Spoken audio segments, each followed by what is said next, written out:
એ યુવાઓ વિરોધી હોય, વિદ્યાર્થીઓ વિરોધી હોય, વારંવાર એવી કરતૂતો કરે છે જેનાથી સાબિત થાય છે માત્ર ને માત્ર પ્રાઇવેટીકરણને બઢાવો આપવો અને વિદ્યાર્થીઓ અને યુવાઓનું શોષણ કરવાનું કામ આ ભારતીય જનતા પાર્ટીની સરકાર વારંવાર કરી રહી છે।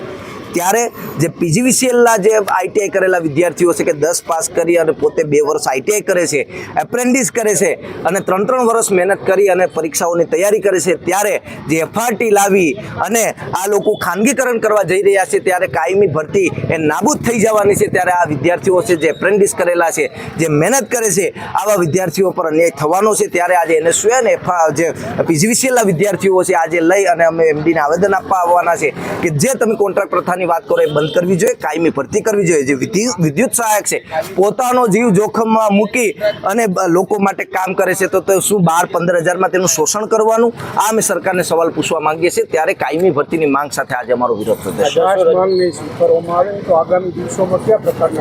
જો અમારી આ માંગણી સ્વીકારવામાં નહીં આવે તો આંદોલન સમગ્ર સૌરાષ્ટ્ર અને એની જે JUVNLની જે મેન ઓફિસ બરોડા છે ત્યાં પણ હલ્લાબોલ કરવાનો કાર્યક્રમ કરવા।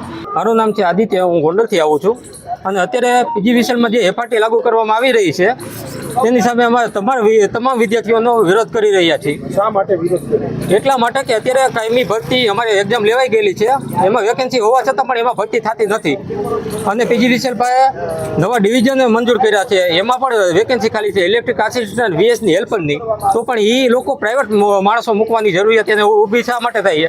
જ્યારે અમે 8000થી વધારે એપ્રેન્ટિસ વિદ્યાર્થીઓ પીજીવીસીએલ અંદર તાલીમ લીધેલા છીએ, 2 વર્ષ આઈટીઆઈ 1 વર્ષ એપ્રેન્ટિસ કરી ચૂકેલા છીએ, અનુભવી લોકો છીએ, સક્ષમ છીએ, છતાં પણ અમને લોકોને જોબથી વંચિત રાખવામાં આવે છે અને પ્રાઇવેટીકરણ કરવામાં આવે છે। તો અમારા વિદ્યાર્થીઓનું આ શોષણ જ છે। માંગણી એટલી જ છે કે એફઆરટી રદ કરો અને કાયમી ભરતીમાં વધારો કરો, જેથી તમામ વિદ્યાર્થીઓને ગવર્મેન્ટ જોબ આવી શકે અને સારી રીતે પોતાની ફરજ બજાવી શકે।